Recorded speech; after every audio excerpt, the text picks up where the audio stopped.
सुप्रभात बच्चों। बेटा नीचे बैठिए। कैसे हैं आप सभी? बहुत अच्छे। कैसे हैं? Very good. तो आज हम पढ़ेंगे वर्णमाला। आप वर्णमाला तो पहले पढ़ चुके हैं। वर्णमाला में आपने पहले अ से अ तक पढ़े थे, ठीक है? तो वहाँ स्वर अ से अंत तक जो होते हैं वो हम कहते हैं स्वर। क्या कहते हैं? तो अ से लेकर अ तक जो होते हैं वो 11 स्वर होते हैं। कितने होते हैं? 11, ठीक है? उसके बाद अंत जो होता है उसको हम बोलते हैं बिंदु। क्या बोलते हैं? और अह जो होता है उसको हम बोलते हैं विसर्ग। क्या बोलते हैं? तो 11 स्वर जो है वो अ से लेकर अ तक होते हैं। कौन से होते हैं? अ से लेकर अ तक। 12वां है अंग और 13वां है अह। तो ये सारे मिलकर कितने हो गए? 13। तो स्वर कितने हो गए? 13। अब व्यंजन जो आपने क से लेकर कहाँ तक पढ़े हैं? य तक। कहाँ तक पढ़े हैं? य तक। तो आज हम इनको वापस दोहराएंगे। दोहराएंगे मतलब वापस याद करेंगे। आप सब स्वर और व्यंजन पढ़ चुके हैं। जब हमारी हिंदी में स्वर कितने हैं? 13 और व्यंजन कितने हैं? 33। ये दोनों स्वर और व्यंजन जब हमारी हिंदी में मिलते हैं तो हम उसको क्या कहते हैं? वर्णमाला। तो से य तक वर्णमाला। तो हम सबसे पहले हिंदी वर्णमाला को दोहराएंगे। उससे सबसे पहले किसकी बारी आती है? स्वर की। ई क्या है? अ से अनार। अ से अनार। और उसके बाद ये वाला क्या है? आ से आम। और ये क्या है? ई से ये छोटी, ये क्या बड़ी? छोटी की। अब बारी आई बड़ी की। बड़ी से छोटा ऊ आ गया। उल्लू वाला। बड़ा ऊंट वाला। उसके बाद आया हमारे बाबा। दाढ़ी वाले हमारे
हम सबसे बेस्ट है। व्यंजन बोलते नहीं, हम सबसे बेस्ट है। तो गांव के बूढ़े से सरपंच जी थे, उन्होंने बोला कि ऐसा कैसे हो सकता है कि दोनों में से कोई श्रेष्ठ कैसे हो सकता है? आप सब तो एक परिवार हो, आप पूरा एक गांव, नीचे बैठो बेटा, आप पूरे एक गांव में रहते हैं, तो आप लोगों को तो मिलजुल के रहना चाहिए। तो स्वर का जो हेड था वो बोला नहीं, हम सबसे श्रेष्ठ हैं। व्यंजन बोलते नहीं, हम सबसे श्रेष्ठ हैं। तो स्वरों ने बोला कि अगर हम अपनी मात्राओं को इनके व्यंजनों के साथ ना लगाएं तो ये तो कुछ बनेंगे ही नहीं। व्यंजनों ने बोला अच्छा, और हमने अगर तुम्हारे साथ देना छोड़ दिया, तुम्हारी मात्राओं की मदद करनी छोड़ दी, तो तुम तो अकेले कुछ नहीं कर पाओगे। तो जो सरपंच था, गांव का मुखिया होता ना बड़ा, तो सरपंच जो था उसने बोला आप देखो, अगर आप दोनों साथ मिलकर काम करोगे तो आपका कुछ न कुछ भला होगा, ठीक है, लेकिन आप अगर अलग अलग हो जाओगे तो आपका कभी भला नहीं होगा। तो सरपंच जी ने स्वरों को भी बुलाया और व्यंजनों को भी बुलाया। उसके बाद स्वर ने बोला कि मैं अपनी खासियत बताता हूँ। सामने देखो बेटा, स्वरों ने बोला कि हम अपनी खासियत बताएंगे, और सरपंच जी ने व्यंजनों को बोला कि आप स्वरों के साथ जुड़ के बताओ। कैसे करके बताओ? जुड़ के बताओ। अब एक बार आप दोनों साथ रह के बताओ, ताकि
तो छोटी ई क्या बोलती है कि मैं हूँ छोटी। तो दूसरी बात बोलती है मैं हूँ बड़ी। तो छोटी जो थी वो हाइट में थोड़ी छोटी थी और बड़ी थी वो हाइट में थोड़ी बड़ी थी। तो छोटी जो होती है आपकी कक्षा में जो छोटा होता है वो कहाँ लगता है? आगे। तो छोटी लगती है ऐसे आगे से, करो ऐसे हाथ। छोटी की मात्रा करो, छोटी की मात्रा। छोटी कहाँ से लगती है? आगे से। कहाँ से लगती है? आगे से। ये देखो छोटी। अब आप लोग सामने देखो। अब आप लोग छोटी जो है उसका उसके शब्द पढ़ के बताएं। छोटी की मात्रा की आवाज यानी कि साउंड जो है वो छोटी होती है। जैसे कि से बोलो दिन दिन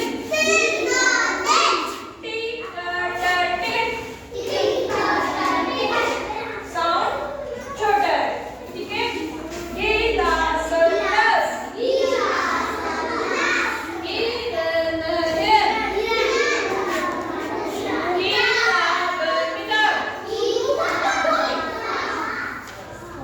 उसके बाद